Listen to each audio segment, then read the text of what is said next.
Now, there's a lot of different goals people have when it comes to investing in real estate. For me, my number one goal when I invest in real estate is cash flow. Meaning, when I buy a property, I don't care or try to speculate where property values are going to be next year or 5 years from now. I'm buying the property based off of one goal.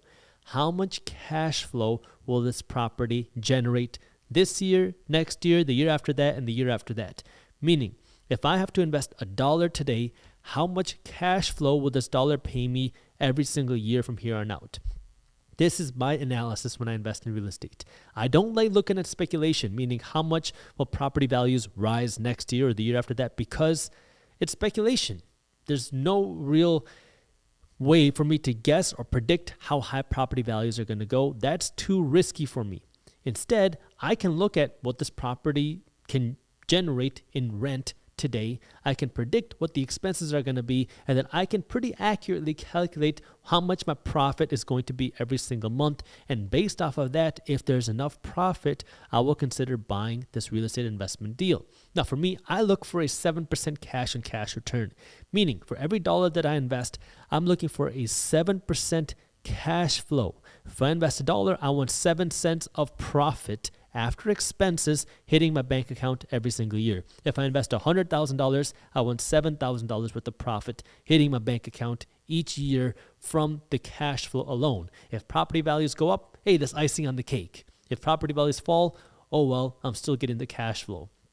The reason why I want this type of cash flow is because now if we go into a recession or bad things happen in the economy and I have to lower rents, I still have enough margin in there that I can lower rents, still be competitive, and continue to not have to bleed cash, because a big thing that happens in the real estate game when you go through these cycles is people over leverage. They get excited about an area, they get excited about a property, they go in and they overpay, and now their expenses are so high because when you overpay, you have to take on more debt. When you take on more debt, you have a bigger monthly mortgage payment. When you overpay, you also have a bigger property tax bill because your property taxes are valued based on the value of the property. So if you're paying more money, your property taxes are going to be higher, and you also have a higher insurance payment because when you buy a more expensive property or you pay more for a property, you're insuring a more expensive property, meaning your monthly insurance payments are also higher. So now when you go out and overpay for a property, you have higher expenses, and then if bad things happen, you don't have any margin. You don't have any leftover room to protect yourself. So now if you have to lower the rents or if you see vacancies, you can very quickly become underwater, and now you don't have a way to continue making your payments. This is why you definitely don't want to chase real estate deals, because they can really end up biting you in the butt, because when you go out and invest in real estate, it's much more intense versus going out and buying a stock.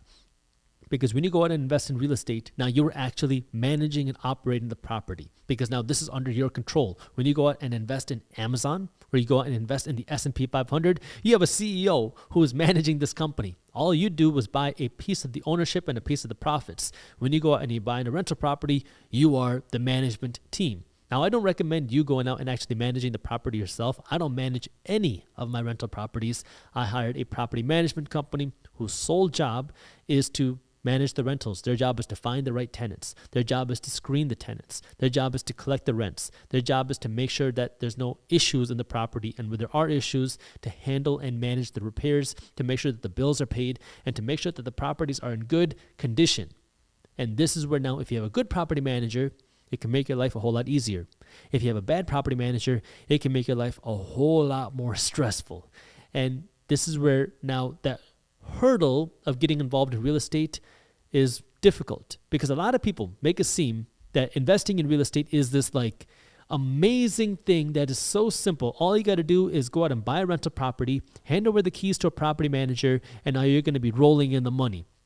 At least that's how it made it seem to me when I first started investing in real estate, because when I first started investing in real estate, I didn't have any guidance. I didn't know any real estate investors, and so I had to figure it out on my own. And all these books made it seem so easy and like it would not be that painful.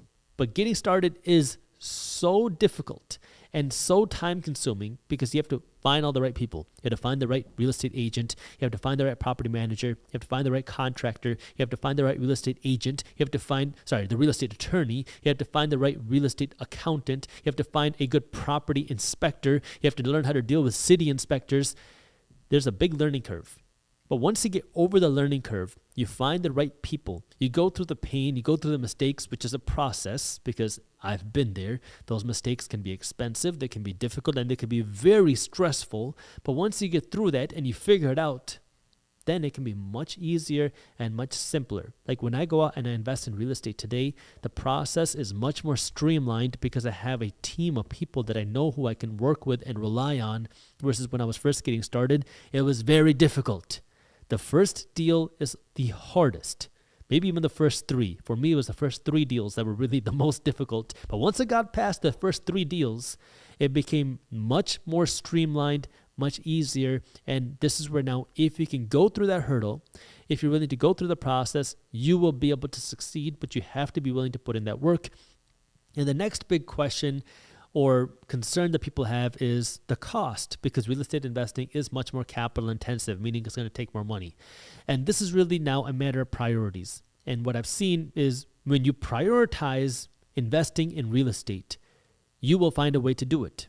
It might not happen for a number of months, maybe even a couple of years, but if you prioritize becoming a real estate investor, you will find a way to put aside the money. That way you can go out and buy property. And when you go out and become a real estate investor, the nice thing is, well, you can build a cash flow because now you own a hard asset that you can rent out that's paying you with cash flow. And in addition to that, you also get some of the biggest and best tax breaks that our tax code has to offer. As a licensed attorney who is not your attorney, I can tell you that the tax code provides a lot of benefits to real estate investors. And in order for you to capitalize on these benefits that a tax code has to offer, you have to go out and actually invest in real estate as an investor. That way you can capitalize on things like the depreciation deductions, the ordinary and necessary business expenses, and everything else that the real estate tax code has to offer. Because now with real estate, not only can you generate income and pay less money in taxes legally, but you can also flip properties. And when I say flip properties, I don't mean like literally flipping properties. I mean buying a property, holding on to it for at least a year, and then selling the property.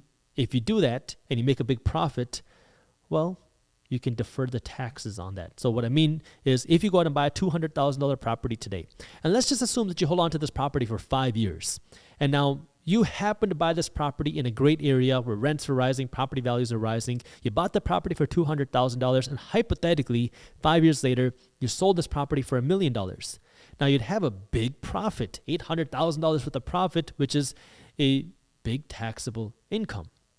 But with real estate, you can do something called the 1031 exchange, which allows you to take all $1 million, go out and buy a new bigger property that's going to pay you with more cash flow, pay you with bigger profits, and pay $0 in taxes today legally, because the real estate has that 1031 exchange benefit, which you can't do somewhere else. If you bought a stock for $200,000, 5 years later it goes up to $1 million, and you sell it, and then you take all $1 million and buy another stock, you still have to pay taxes on that profit that you got. With real estate, you have special rules that don't apply to other places. But before you go out and do that, talk to a professional. 1031 exchanges are very logistically complex. There's a lot of rules and regulations around them, and you got to make sure you have the right people around you. So make sure you have a good accountant, a good attorney, and a good 1031 professional who's going to help you with that. But just understand that when you invest in real estate, you can build cash flow to fund your lifestyle. Like when I was getting started on my financial education journey, when I started investing in real estate, I realized that, holy moly, I can make cash flow. I can get paid without me having to do something, because at the time I was running an event planning company. And the only way I got paid was if I was hosting a party, or I was working at a wedding, or I was doing some event. And then I realized, whoa, I rented this condo out for $600 a month, and now I'm getting this cash flow, which wasn't really passive at the time because I had no idea what to do to make it passive, but I could kind of see the light at the end of the tunnel that one day this could be passive.